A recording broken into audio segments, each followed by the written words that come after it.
The fluorescent lights of Chicago Memorial's ER flickered overhead as I scrubbed dried blood from under my fingernails.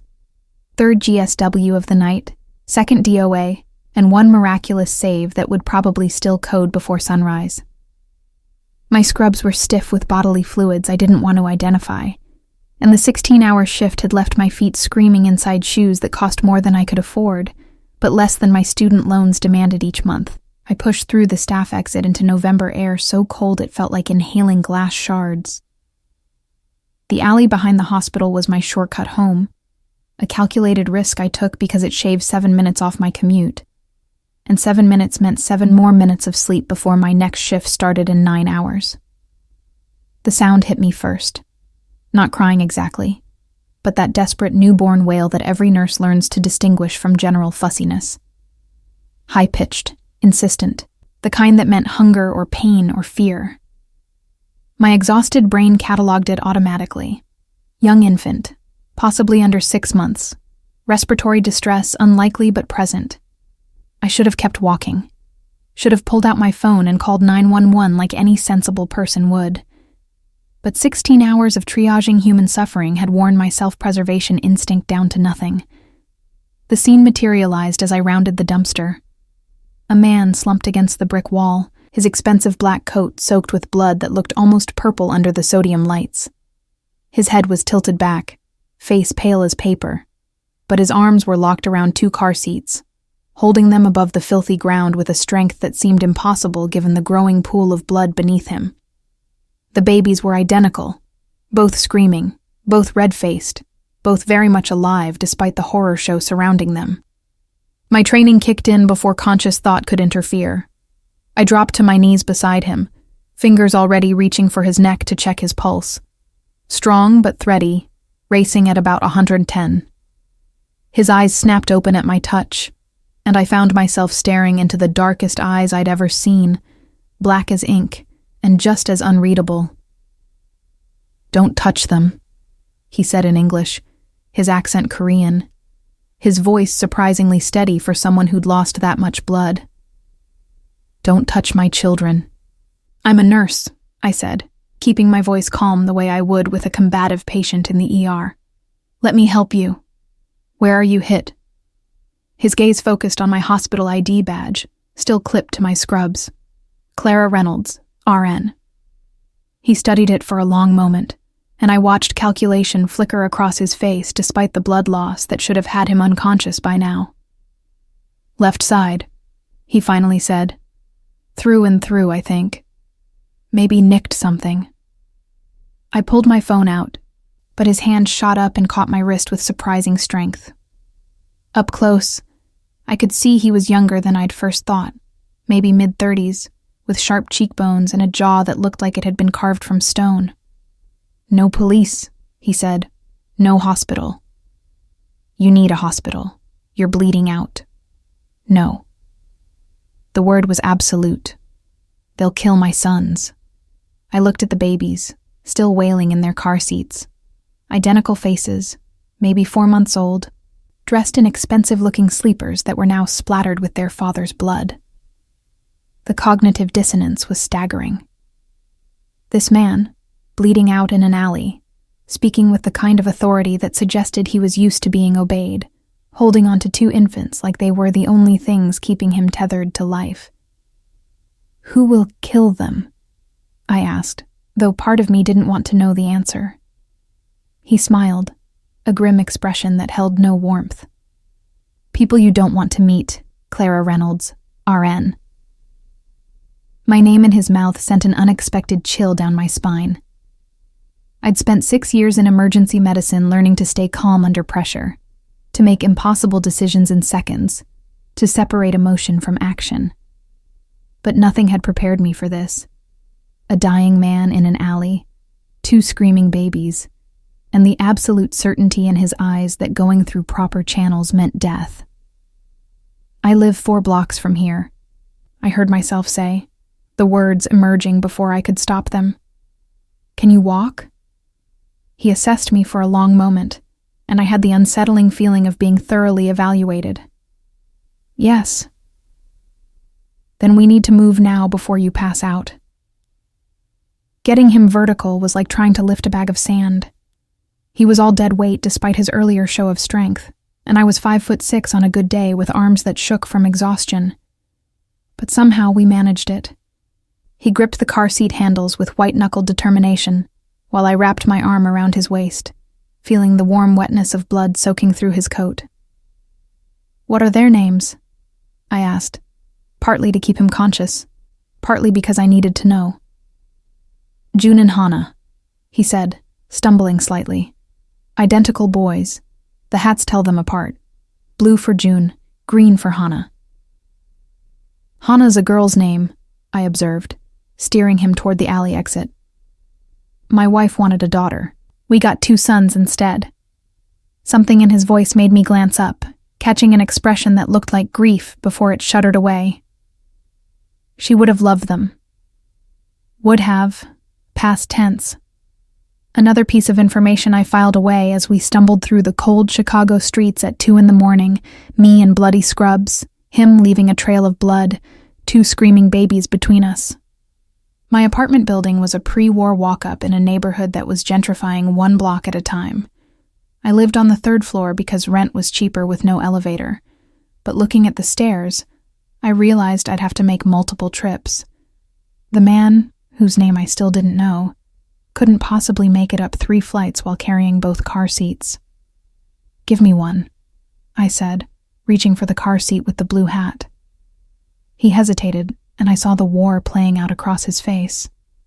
Trust versus necessity. Desperation versus control.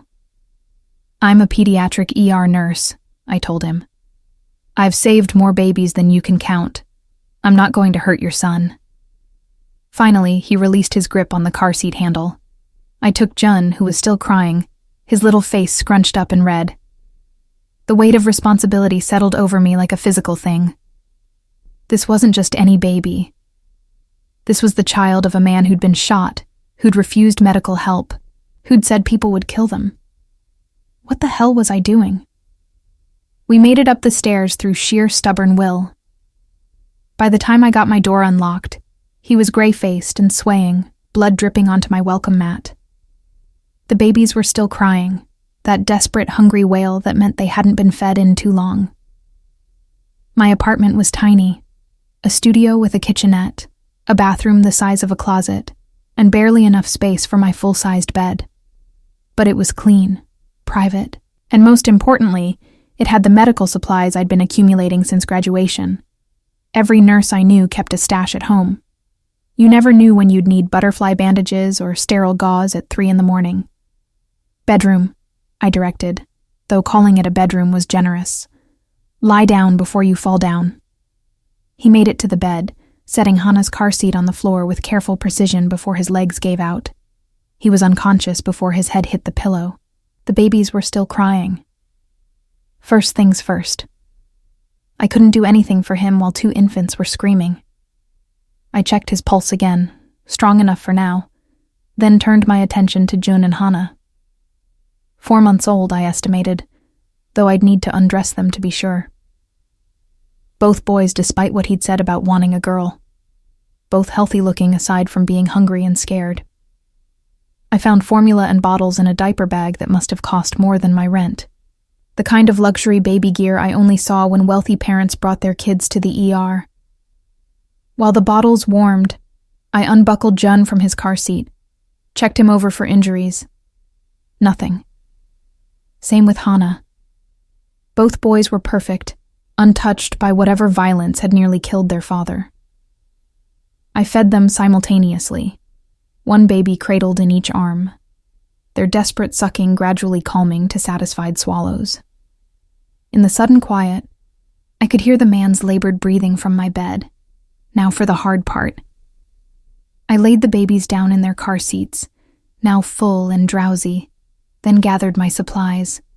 Sterile gloves, gauze, antiseptic, butterfly bandages, everything I could find. It wasn't a proper medical kit, but it would have to do. His coat was expensive, I realized as I carefully cut it away from the wound. Italian leather, custom tailored, probably cost more than my entire wardrobe. Underneath, a black shirt also soaked with blood. I cut that too, revealing a torso that was all lean muscle and scattered scars. This wasn't his first time being shot. The entry wound was exactly where he'd said, left side, below the ribs, through and through like he'd thought. The good news was, he'd been right about it missing major organs. The bad news was, he'd still lost a lot of blood, and the wound was definitely infected from the filthy alley. I worked mechanically, cleaning the wound, packing it with gauze, applying pressure to stop the bleeding that still oozed steadily. He didn't wake, which was both good and bad. Good because I could work without fighting him. Bad because deep unconsciousness after blood loss usually meant shock setting in. "Stay with me," I murmured, checking his pulse again. Still there, still steady enough. "You've got 2 babies who need you. Stay with me." His eyes opened suddenly, focusing on me with an intensity that made my hands still. "Your name," he said, his voice barely above a whisper. "You already know my name. You read my badge."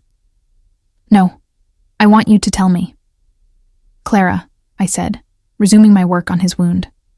"Clara Reynolds." "Kang," he replied. "Kang Ji-hoon." "Nice to meet you, Kang Ji-hoon. Try not to die in my apartment. The paperwork would be a nightmare." He smiled, just barely, before his eyes closed again. This time when I checked his pulse, it was steadier, stronger. The bleeding had finally stopped.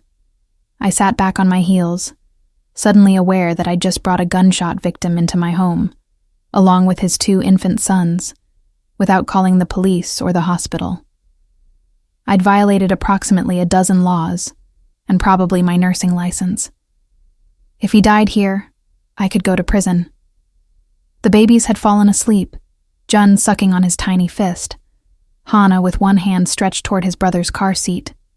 Identical faces, peaceful now, completely unaware that their father was lying in my bed with a bullet wound. I looked at Kang, at the harsh lines of his face softened by unconsciousness, at the tattoo I'd glimpsed on his shoulder when I'd cut away his shirt. Korean characters I couldn't read, done in traditional style.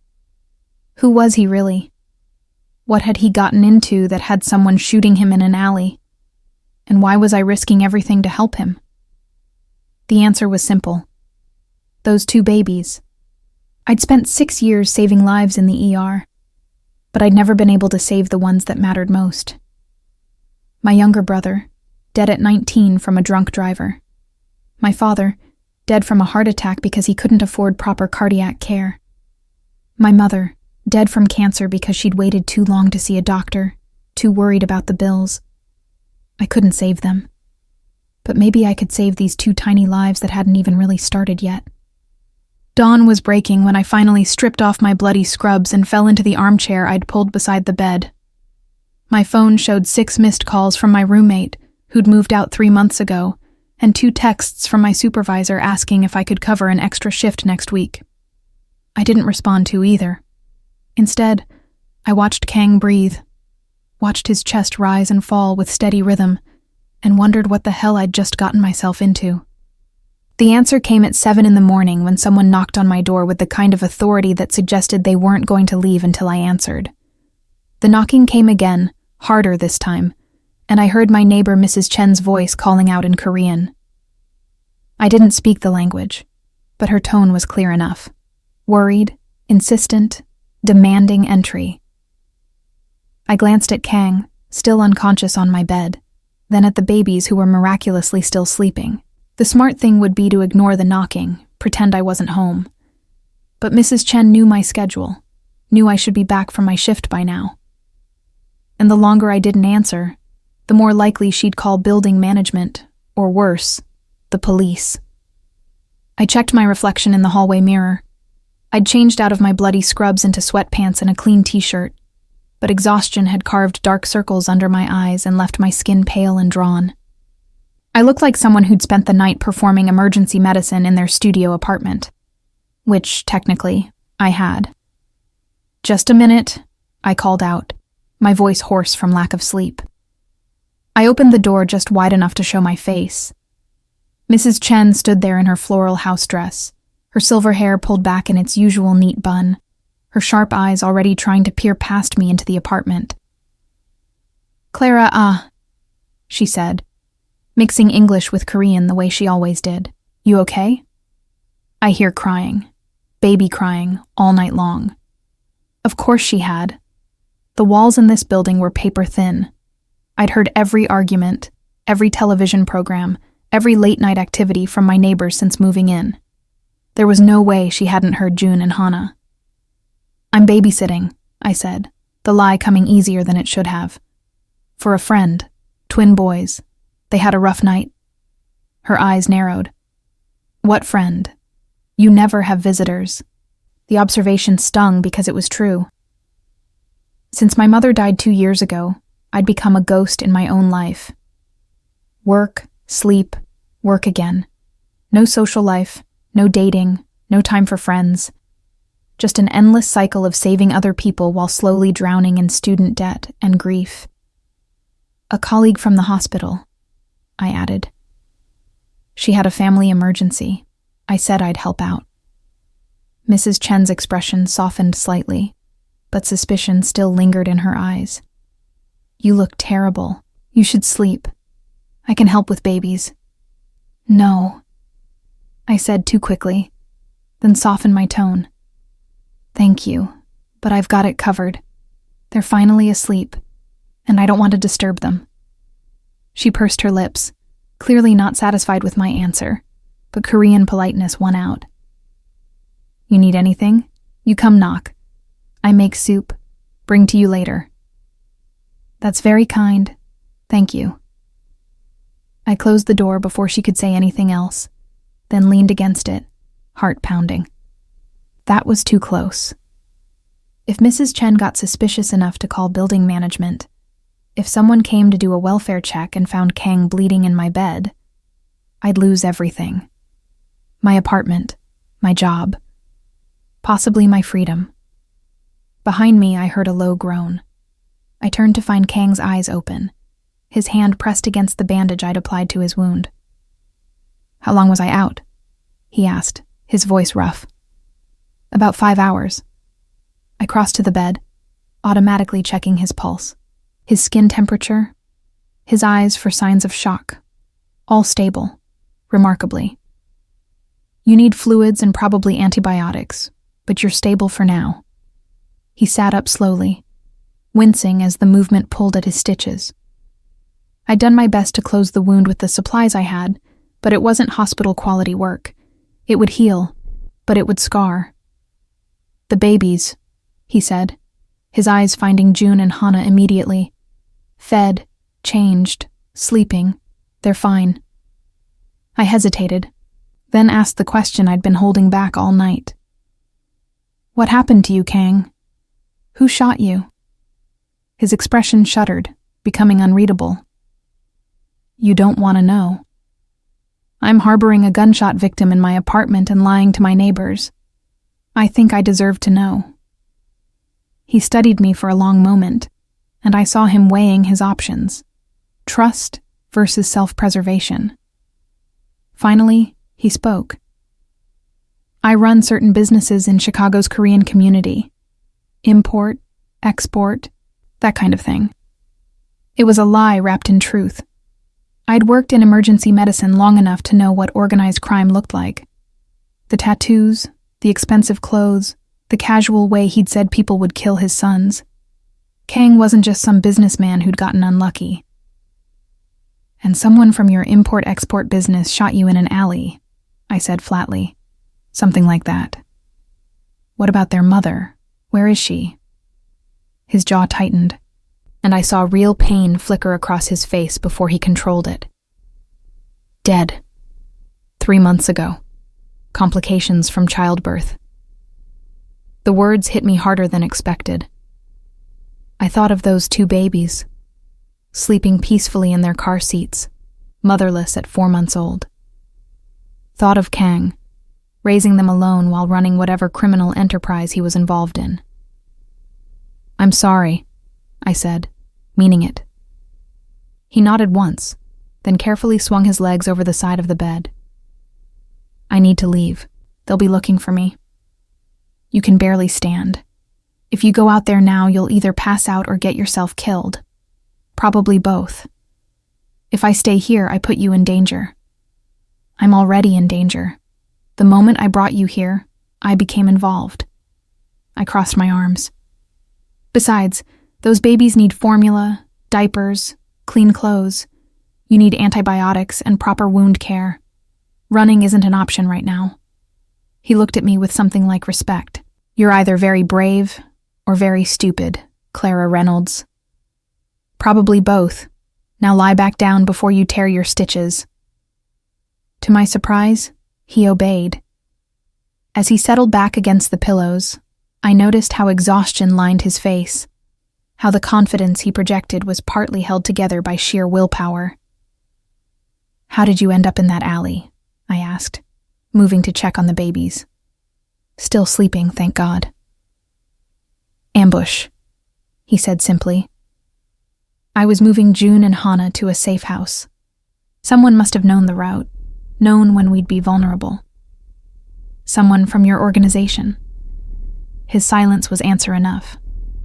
So it's an inside job, I continued, processing this information the way I would a complex medical case. Someone wants you dead badly enough to risk killing you while you had your infant sons with you. Yes. And you can't go to the police because the police won't help me, and even if they would, it would mean exposing my sons to things they should never see, to a life they should never have. I understood that instinct, the desire to protect innocent lives from the consequences of adult choices. I'd felt it every time a child came into the ER because of their parents' addiction or violence or neglect. So, what's your plan? I asked. Hide here until you heal, then what? Find out who ordered the hit, deal with them. His voice was flat, matter of fact, like he was discussing a business transaction rather than murder. And your sons? Where do they fit into this plan? He looked at Jun and Hannah, and his expression softened in a way that made him look almost vulnerable. They're everything. The only thing that matters. My phone rang, cutting through the moment. I checked the caller ID, Chicago Memorial, probably wondering why I hadn't responded to the supervisor's text about extra shifts. I have to take this, I said, stepping into the bathroom for privacy. Clara, thank God. My supervisor Karen's voice was tight with stress. I need you to come in. We're drowning down here. 3 nurses called in sick, and there's been a multi-car pileup on the Dan Ryan. I looked at myself in the bathroom mirror, at the exhaustion etched into my face, at the impossibility of what I was being asked to do. Leave a fugitive crime boss and his 2 infant sons alone in my apartment to go work another shift. I can't, I heard myself say. I'm not feeling well. Might be the flu. Clara, you never call in sick. There's a first time for everything. I'm sorry, Karen. I just can't today. I hung up before she could argue, before I could change my mind. That was it. I'd just lied to my supervisor, something I'd never done in 6 years.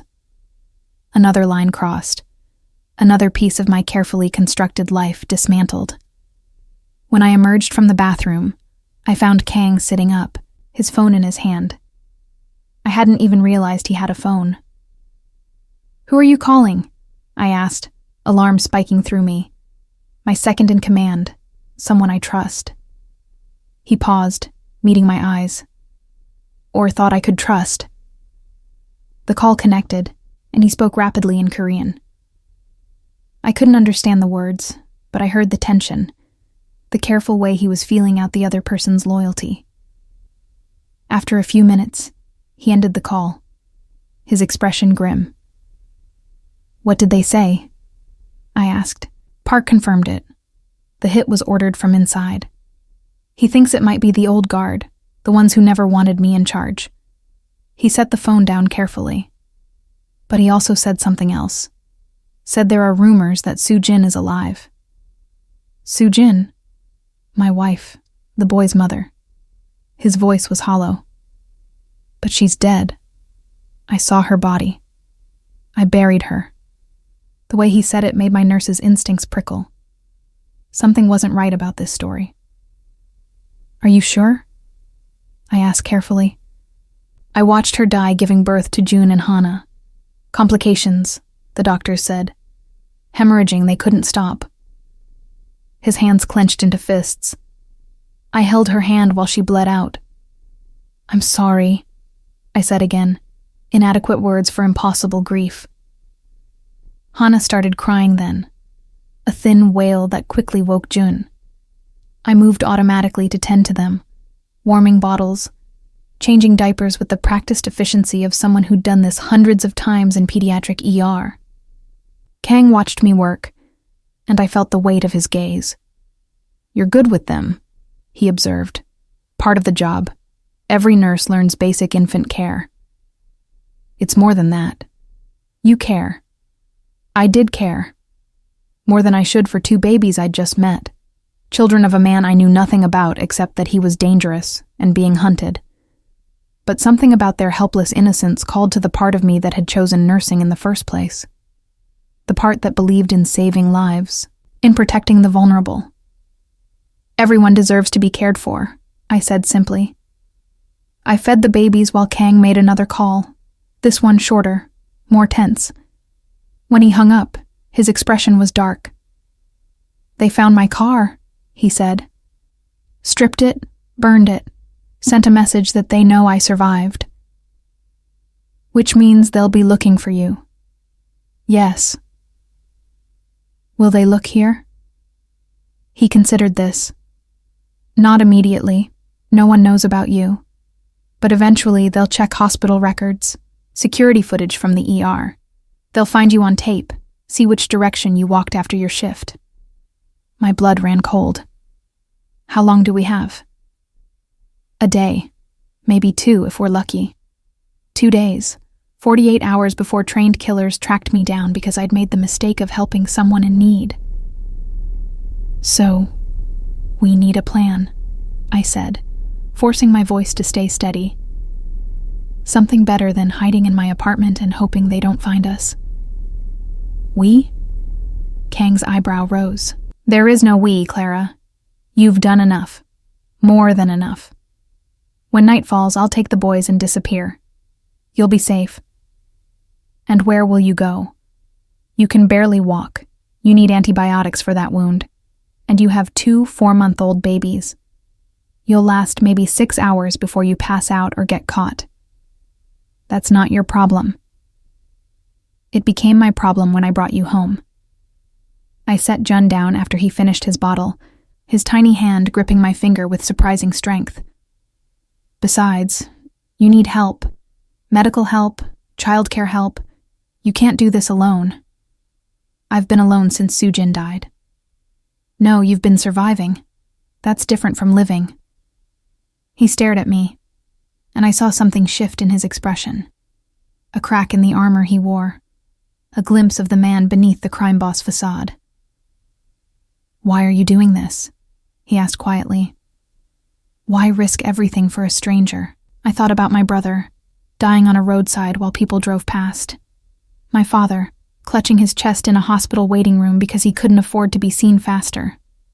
My mother, wasting away from cancer she'd ignored for too long. Because someone should have helped my family when they needed it, I said.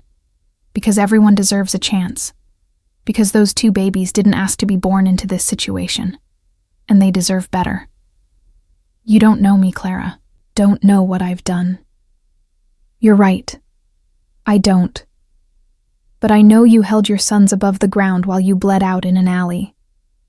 I know you refused medical help because you were afraid they'd be killed. That tells me everything I need to know. Kang was silent for a long moment. Then he reached for his phone again. There's a place, he said. A safe house in the suburbs. Park will arrange it. But I need someone to drive us there. Someone they wouldn't suspect. I can drive. You'd be putting yourself in more danger. I'm already in danger. We established that, and at least this way, those babies have a chance. He studied me, and I saw him weighing his options. Pride versus pragmatism, independence versus necessity. Okay, he finally said. We go tonight, after dark. Pack light. And Clara? Yes? Thank you. For everything. I nodded, not trusting my voice. Because the truth was I was terrified. Terrified of what I'd gotten myself into. Terrified of the men hunting Kang. Terrified that I'd made the biggest mistake of my life. But I was also oddly calm. For the first time since my mother died, I felt like I had a purpose beyond surviving shift to shift. These babies needed me. Kang needed me. And maybe, just maybe, I needed them too. Mrs. Chen knocked again at noon, bringing soup like she'd promised. I took it through a crack in the door, thanking her profusely while blocking her view of the apartment. She eyed me suspiciously but said nothing, just handed over the container and shuffled back to her own unit. The soup was perfect, rich and nourishing, exactly what Kang needed to rebuild his strength. I heated it up and brought him a bowl, watching as he ate mechanically, his attention divided between the food and his phone. Park confirmed the safe house, he said. He'll have supplies waiting, formula, diapers, everything we need. Can you trust him? I think so. We grew up together. He saved my life more times than I can count. He paused. But then again, I thought I could trust everyone in my inner circle. Clearly, I was wrong. Then we're careful. We trust no one completely. You're talking like you're staying. I am staying, at least until we figure out who's trying to kill you and why. I sat down across from him. Those babies need care. You need medical attention. And I'm apparently the only person in Chicago stupid enough to help you. He smiled at that, a genuine expression that transformed his face. For a moment, I saw not the cold crime boss, but the man beneath. The father who'd held his sons above filthy ground while his life bled out. The husband who'd lost his wife and buried his grief in survival. You're not stupid, Clara Reynolds, he said softly. You're brave. Possibly insane, but definitely brave. I'll take that as a compliment. We spent the afternoon in strange domestic routine. I tended to Kang's wound, pleased to see it was healing without signs of infection. He made phone calls in Korean, his voice low and urgent, arranging our escape. June and Hana demanded feeding, changing, soothing, creating a normal rhythm in the midst of chaos. By the time darkness fell, we were ready. I'd packed a bag with medical supplies, clothes, everything I could think of that we might need. Kang had secured a car through Park, something unregistered and untraceable. The babies were fed, changed, strapped into their car seats. Once we leave, Kang said as I checked his bandage one last time, there's no going back. You understand that? You'll be part of this, part of my world. They'll know you helped me. I know. You could still walk away, call the police, tell them everything. They'd protect you. And throw you in prison and put those babies in foster care. No. I met his eyes. I made my choice when I brought you home. I'm not abandoning you now. Something flickered in his expression. Gratitude, respect, maybe something deeper that neither of us was ready to name. Then let's go, he said, before I bleed all over your apartment again. We made it down the stairs without incident, Kang moving slowly but steadily, his hand pressed against his wound. I carried Jun while Kang managed Hana. And somehow we made it to the car Park had arranged, a nondescript sedan that blended perfectly with every other car on the street. As I pulled away from my apartment building, I looked in the rearview mirror at the only home I'd known for 3 years. I was leaving behind my carefully constructed life, my safety, my future, all for a man I barely knew and his 2 infant sons. But as Jun made a small sound in his sleep and Kang's hand briefly touched my shoulder in silent thanks, I knew I'd made the right choice. Even if it destroyed me, I'd made the right choice. The safe house was a modest ranch in a suburb 40 minutes west of Chicago, the kind of anonymous middle-class neighborhood where people minded their own business and nothing interesting ever happened. Perfect for hiding from a Korean crime syndicate hunting their former boss. Park met us at the door, a man in his early 40s with careful eyes and a face that revealed nothing. He helped Kang inside while I managed the car seats. Both babies miraculously still sleeping despite the late hour and chaos of the past 24 hours. "You're the nurse," Park said to me in lightly accented English. Not a question, but an observation. "Clara Reynolds." Park Jae-sung. He didn't offer his hand.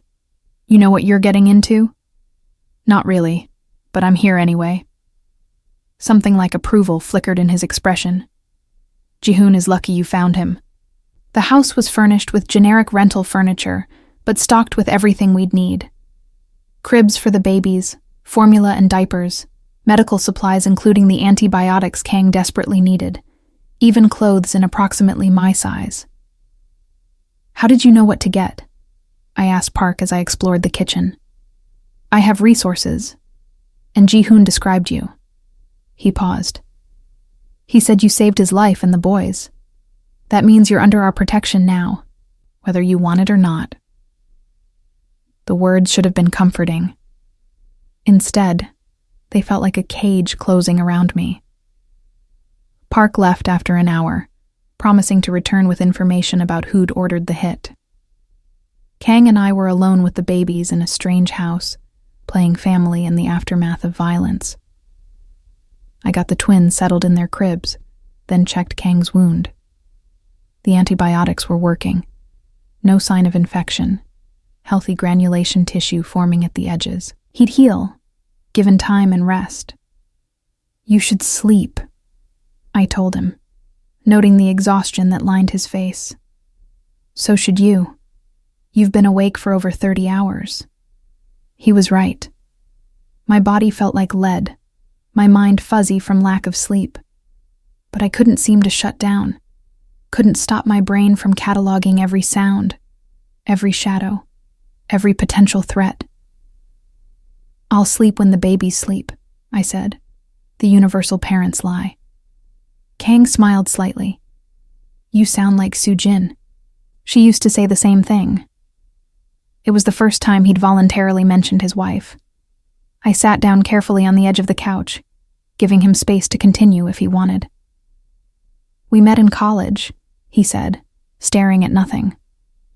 "Seoul National University. She was studying art history. I was in business. She had no idea who my family was, what they did. Just saw me as another student struggling through economics. When did she find out? After we were married. My father died, and I inherited the organization. I tried to keep her separate from it, tried to maintain the illusion of normal life." His jaw tightened. "But you can't hide that kind of darkness forever. It seeps into everything." "Did she accept it? What you do?" "She understood it. Accepted that it was part of me. Part of our life." He looked at me directly. "But she made me promise that our children would have a choice. That they wouldn't be forced into this world the way I was." "Is that why someone wants them dead?" His expression darkened. "The old guard doesn't believe in choices. They think bloodline is destiny, that June and Hana belong to the organization from birth. When I started making changes, trying to legitimize some of our operations, they saw it as weakness. And Soo-jin? Did they see her as weakness too? They saw her as an outsider, someone who softened me, made me vulnerable." His voice dropped to barely above a whisper. They were right. I thought about what that meant. About loving someone so completely that they became your greatest vulnerability. About having that person ripped away, leaving nothing but grief and 2 tiny reminders of what you'd lost. "Tell me about the night she died," I said gently. Kang was silent for so long I thought he wouldn't answer. Then he began speaking, his voice flat with the kind of control that comes from repeating a story too many times in your own head. She went into labor early. We were at home, supposed to have another month. But the contractions started suddenly, violently. I called the ambulance, but by the time they arrived, she was already hemorrhaging. He paused, his hands clenching. I saw him reliving it, trapped in the memory. They rushed her to the hospital, emergency C-section. They saved the boys, but not her. The doctor said there was nothing they could have done, that sometimes these things just happen. Amniotic embolism, they called it. Rare, unpredictable, almost always fatal. "I'm sorry," I said, the words inadequate but necessary. I held her hand while she died. She made me promise to keep them safe, to give them the choice she'd wanted them to have. His voice broke slightly. And then she was gone. Just gone. Like she'd never existed except for these 2 tiny lives she'd created. I moved closer without thinking, my hand covering his. He didn't pull away. "You're keeping that promise," I said. "You were willing to die to protect them." That's what she wanted. What she would have wanted. But what if Park is right? What if the rumors about her being alive are true? The question hung between us, too enormous to process. If Sujin was alive, it meant everything Kang believed about that night was a lie. But why would someone fake her death? And more importantly, who? "Do you think it's possible?" I asked carefully. 3 months ago, I would have said no. Impossible. But now, after the ambush, after discovering the betrayal runs deeper than I thought, I don't know what to believe. June started crying then, a thin wail that quickly escalated. I went to him automatically, lifting him from the crib and checking for problems. Wet diaper, hungry, or just needing comfort. The usual infant complaints. I changed him, then settled into the rocking chair with a bottle. Kang watched from the couch, his expression unreadable. "You're a natural," he observed. "Just practice. You do pediatric ER long enough, you learn to handle babies under any circumstances. It's more than that. You care about them. About Jun and Hana." He was right. Somewhere between the alley and this safe house, these 2 babies had worked their way past my carefully constructed emotional walls. They were innocent in a way their father couldn't be, untouched by the violence and corruption that defined his world. "They didn't ask for any of this," I said quietly. "They deserve someone who cares. So do you." The words caught me off guard. I looked up to find Kang studying me with an intensity that made my breath catch. "What do you mean?" "You give everything to your patients, to your job.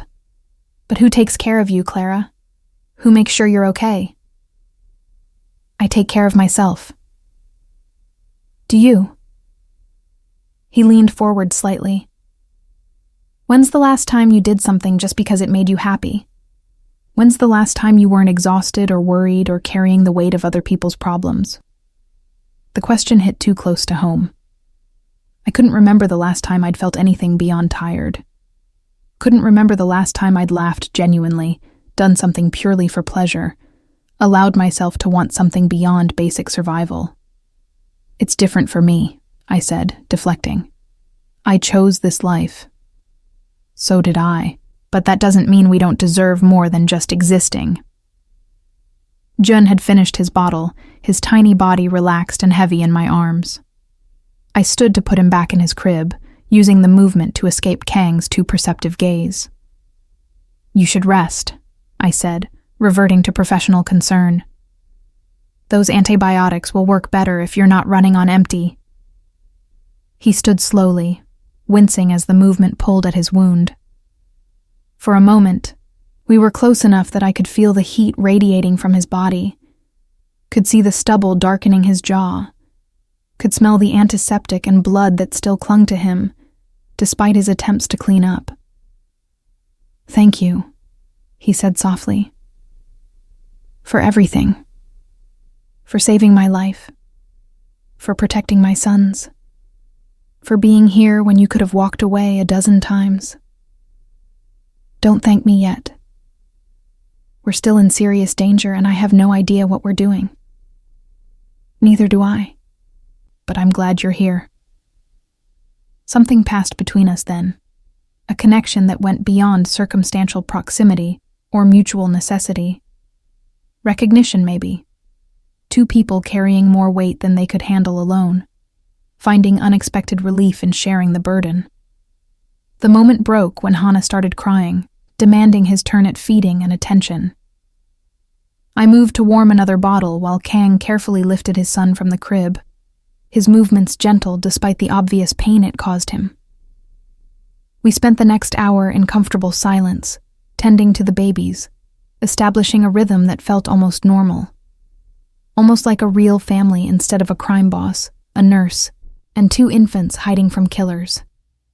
Park returned near dawn with news and a grim expression. "We have a problem," he said without preamble.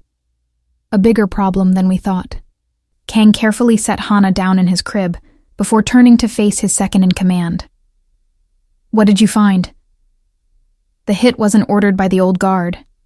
It was ordered by someone with direct knowledge of your movements, your security protocols, your personal life." Park's jaw tightened. "Someone who knew exactly when you'd be vulnerable." "Who?" Park pulled out his phone, pulled up a photo, and showed it to Kang. I couldn't see the image, but I saw Kang's reaction. The color drained from his face, his expression shifting from disbelief to something darker. "No," he whispered. "That's impossible." "What is it?" I asked, moving closer. Park turned the phone so I could see. The photo showed a woman, Korean, elegant, with striking features and long dark hair. She stood in what looked like a luxury apartment, very much alive, very much not dead from childbirth complications 3 months ago. "That's Soo-jin," Kang said, his voice hollow. "That's my wife." The silence that followed was deafening. I looked between Kang and Park, trying to process this revelation. Soo-jin wasn't dead. She was alive, which meant everything about her death had been staged. But why? "When was this taken?" Kang demanded. "Yesterday, downtown Chicago. She's been living in a penthouse under an assumed name, meeting with members of the old guard, consolidating power." Park's expression was grim. "Ji-hoon, she's planning a coup. She wants control of the organization." "But the boys," I interrupted. "She left her own children. Why would she do that?" Park and Kang exchanged a loaded glance. Finally, Park spoke. "Because they're not her children, not biologically." The revelation hit like a physical blow. I looked at Jun and Hana, sleeping peacefully in their cribs, then back at Kang. "I don't understand," I said. Kang sank onto the couch, his head in his hands. When he spoke, his voice was thick with emotion I couldn't identify. Grief, anger, betrayal, all tangled together. "Soo-jin couldn't have children. We tried for years, did every treatment available. Nothing worked." He looked up, his eyes haunted. "So we used a surrogate. An American woman we met through an agency. The pregnancy was perfect, healthy, until the night she went into labor." "And then what happened?" "The surrogate had complications during delivery. Real complications. She died giving birth to Jun and Hana." His voice cracked. Soo-jin was devastated.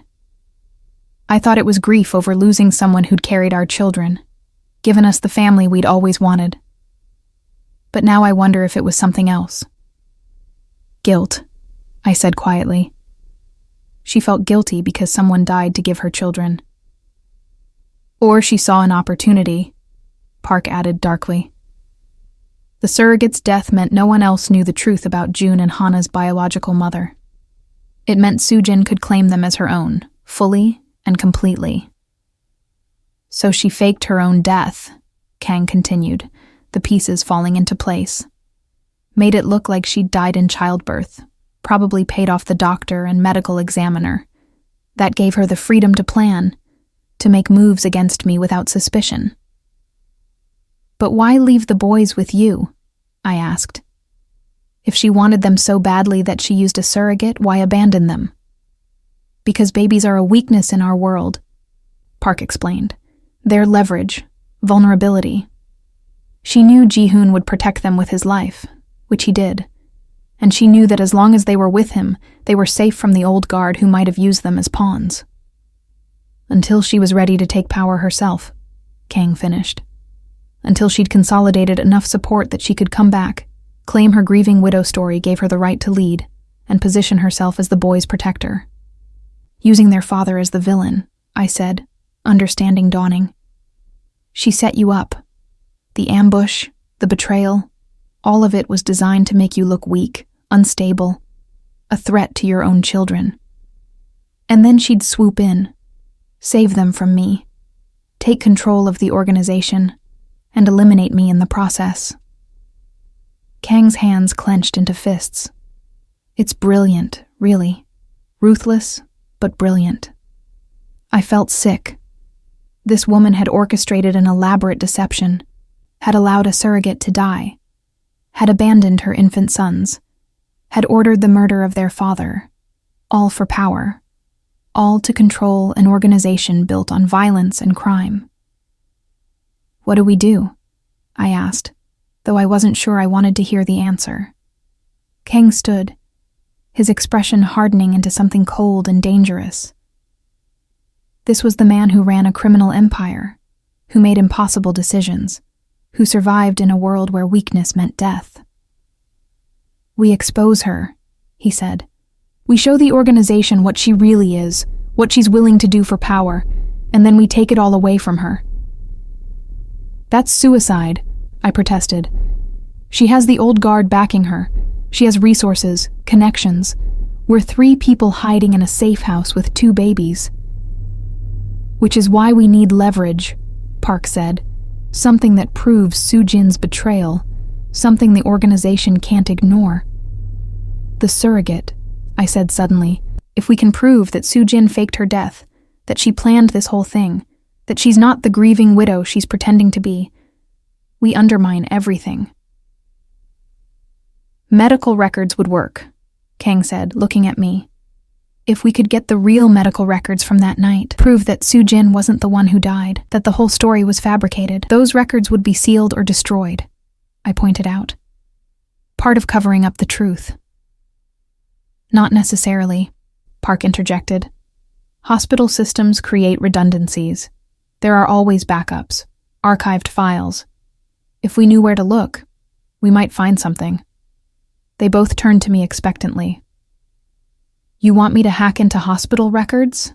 I said flatly. You're a nurse. You have access to medical databases, know how the systems work. You'd know where to look. That's illegal. I'd lose my license, face criminal charges. As opposed to the extremely legal situation you're currently in? Kang's voice was gentle but firm. Clara, you're already in this, all the way in. The question is whether we do something proactive or just wait for Soo-jin's people to find us and eliminate the problem.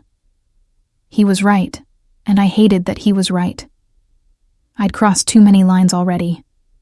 What was one more? Which hospital? I asked, resignation in my voice. Northwestern Memorial.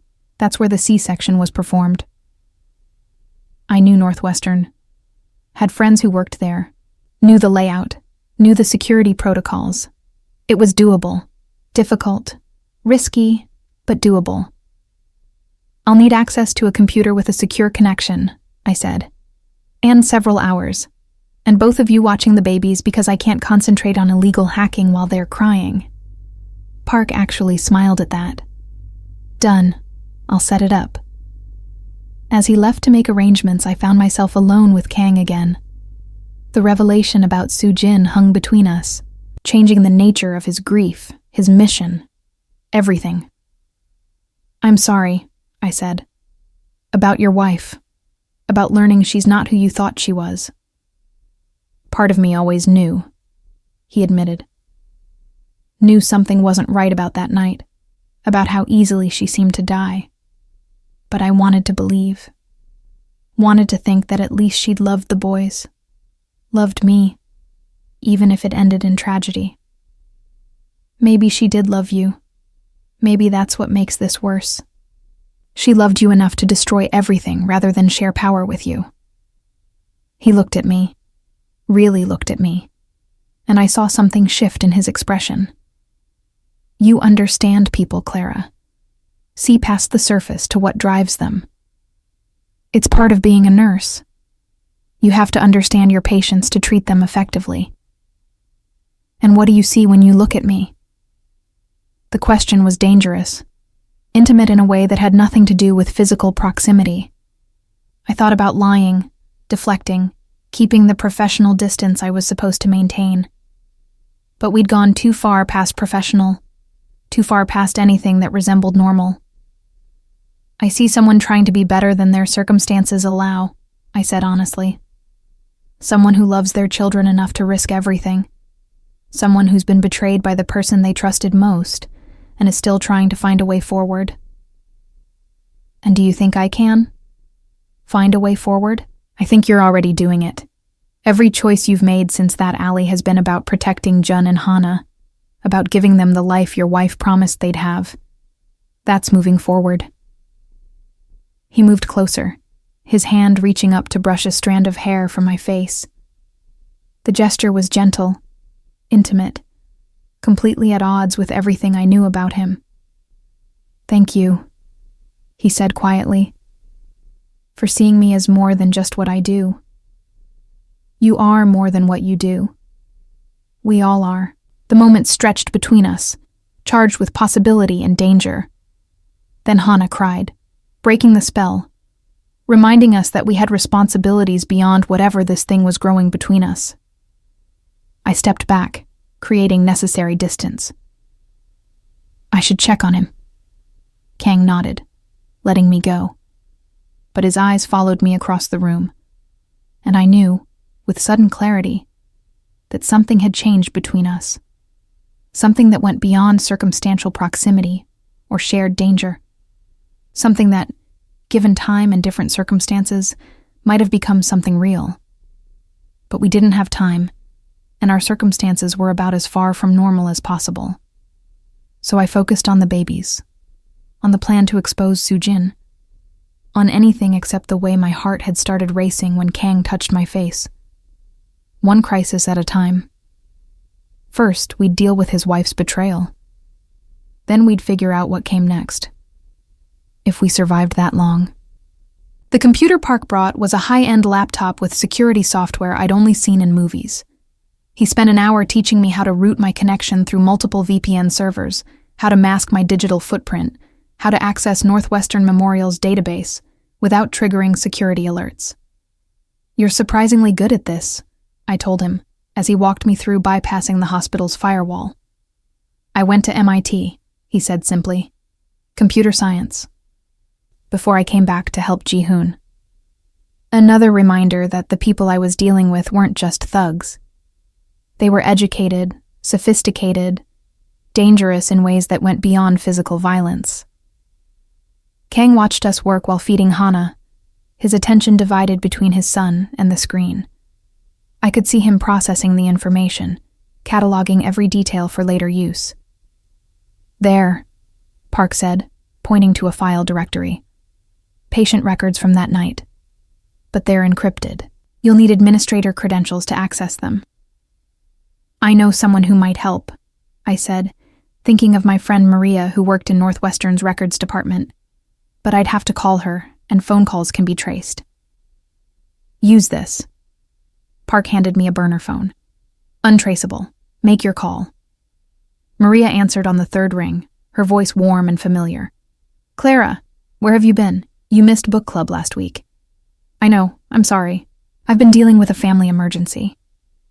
The lie came easier each time I told it. Listen, I need a favor, a big one. What kind of favor? Suspicion crept into her voice. I need administrator access to patient records from 3 months ago. Northwestern Memorial. Obstetrics. Silence on the other end. Then, carefully, Clara, you know that's illegal. I could lose my job. I know, and I wouldn't ask if it wasn't literally life or death. Please, Maria. I need this. More silence. I could hear her weighing the request, weighing our friendship against her career. What's this about, really? I can't tell you. The less you know, the safer you are. But I promise you, it's important. More important than anything I've ever asked for. You're scaring me.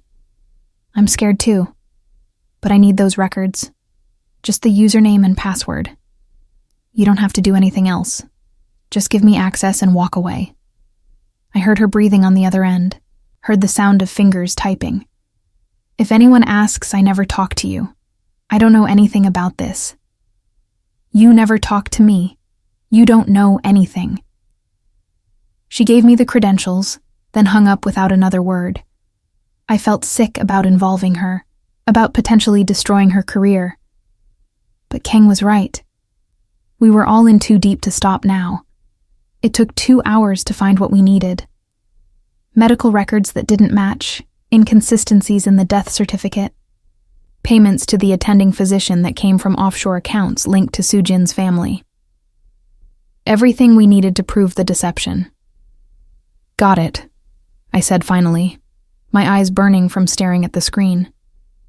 Everything's here. The real records, the fake death certificate, the money trail. It's all connected. Kang leaned over my shoulder to look, his body warm against my back. I tried to ignore the way my pulse quickened at his proximity. This is perfect, he said. Exactly what we need. Park, can you compile this into a presentation for the council? Already working on it. Park's fingers flew across his own laptop. I'll have it ready by tomorrow night.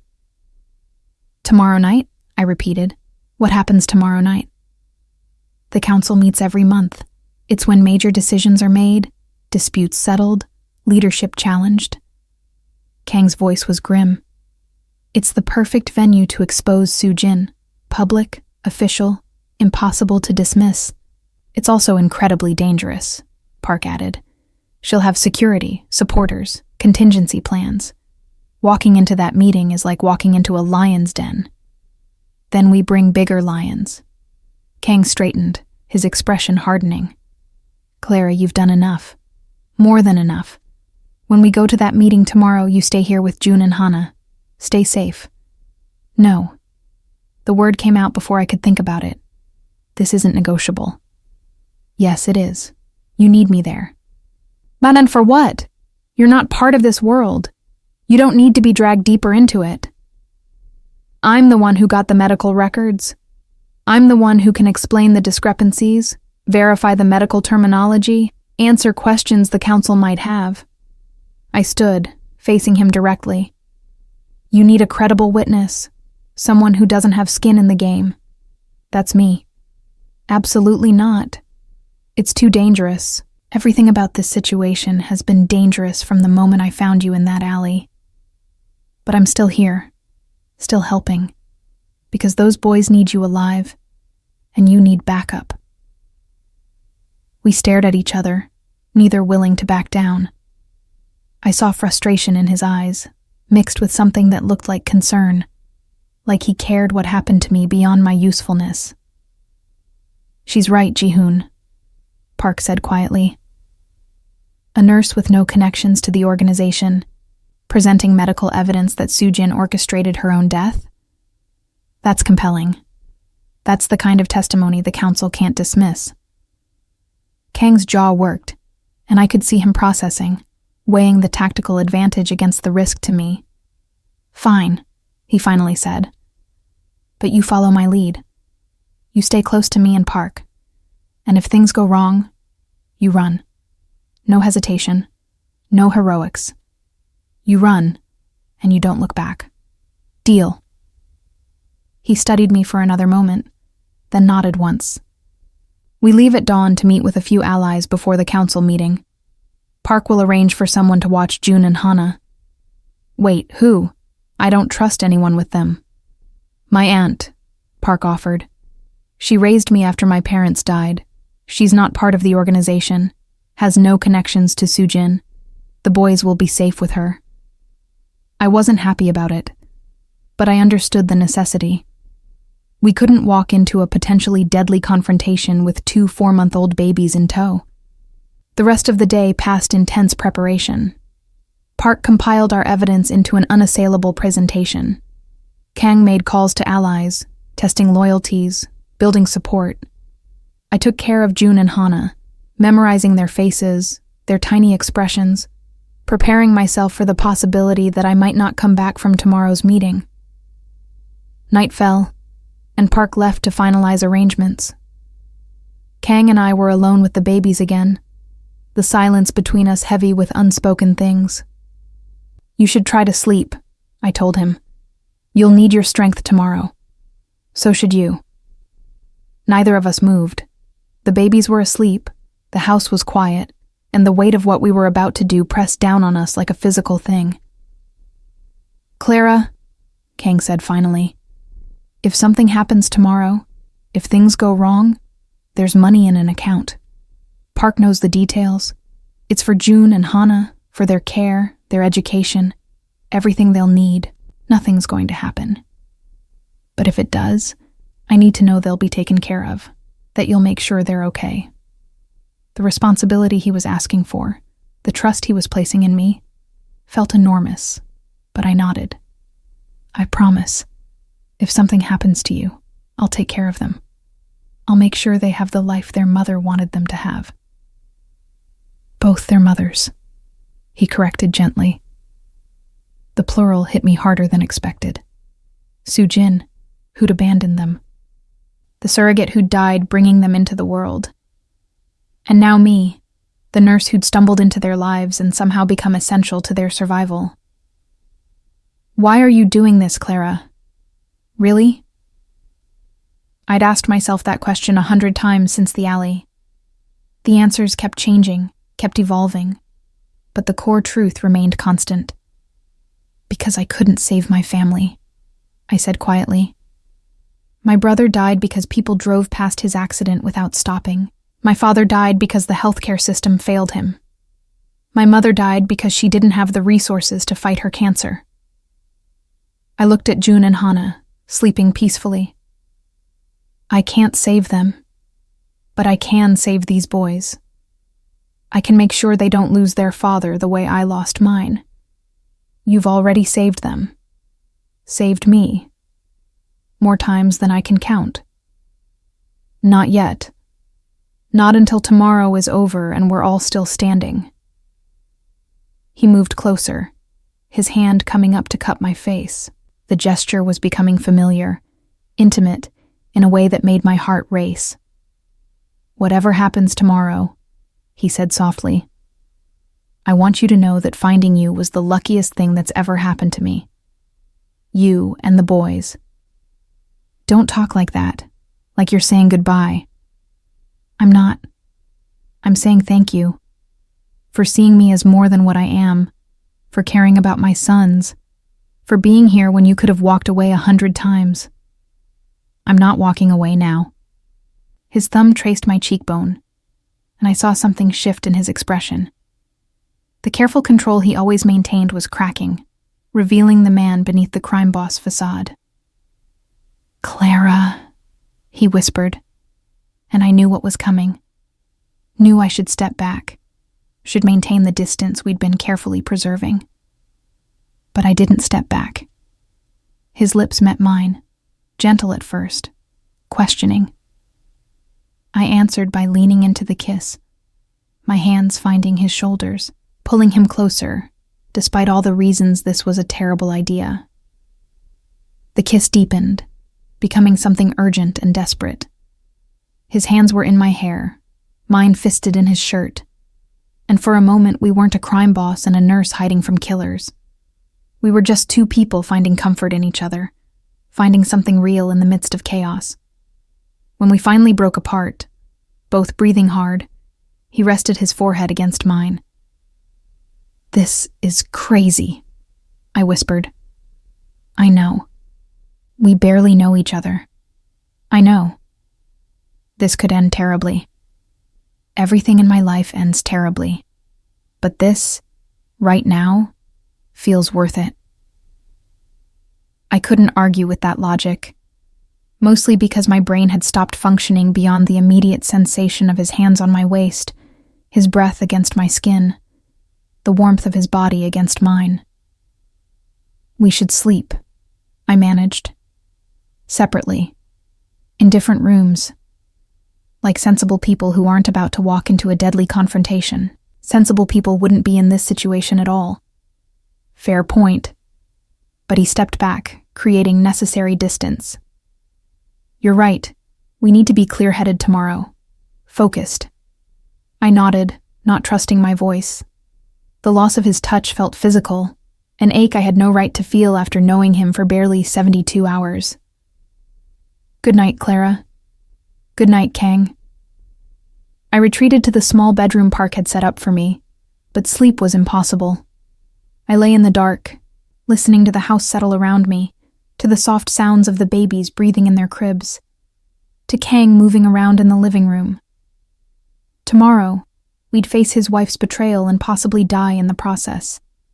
Tomorrow, everything would either work out or fall apart catastrophically. But tonight, for just a few stolen moments, I'd had something that felt like hope. Like maybe there was a future beyond survival. Like maybe I'd found something worth fighting for that wasn't just obligation or duty or guilt. Like maybe I'd found something that felt like home. Dawn came too quickly. Park arrived with his aunt, a kind-faced woman in her 60s who took one look at June and Hannah and melted completely. I gave her detailed instructions about feeding schedules, diaper changes, everything she'd need to know. They'll be fine, she assured me in accented English. I raised 5 children. 2 babies are nothing. I wanted to believe her. Needed to believe her. Kang kissed each of his sons goodbye, his hands gentle as he touched their tiny faces. Be good for Mrs. Park, he murmured. Papa will be back soon. The drive into the city was tense and silent. Park navigated through morning traffic while Kang stared out the window, his jaw set with determination. I sat in the back, mentally rehearsing my testimony, preparing for every possible question the council might ask. You remember the plan? Kang asked without turning around. I present the medical evidence, explain the discrepancies, verify that Sujin's death was staged. Park projects the documents while I speak. You address the council directly, calling for Sujin to answer the accusations. And if she denies everything? Then we have DNA evidence from the surrogate's family, financial records showing the payoffs, and enough documentation to bury her story completely. And if her people try to stop us before we can present? I touched the small canister of pepper spray Park had given me. Then I run like hell and you handle the rest. He turned then, his eyes meeting mine. I meant what I said last night. Whatever happens, thank you. Don't thank me yet. Let's get through this first. The meeting hall was in Chinatown, a nondescript building that could have been a restaurant or community center from the outside. Inside, it was all dark wood and careful elegance, a space designed for serious discussions between serious people. The council was already assembled when we arrived. 15 men and women, mostly older, all watching us with expressions that ranged from curious to hostile. And there, at the head of the table, sat Sujin. She looked exactly like her photo. Elegant, beautiful, composed. But there was a hardness in her eyes that the camera hadn't captured, a coldness that made my skin crawl. Ji-hoon, she said, her voice carrying across the room. I'd heard you survived your unfortunate accident. I'm so relieved. The lie was blatant, calculated. She knew everyone in this room understood exactly what she'd done.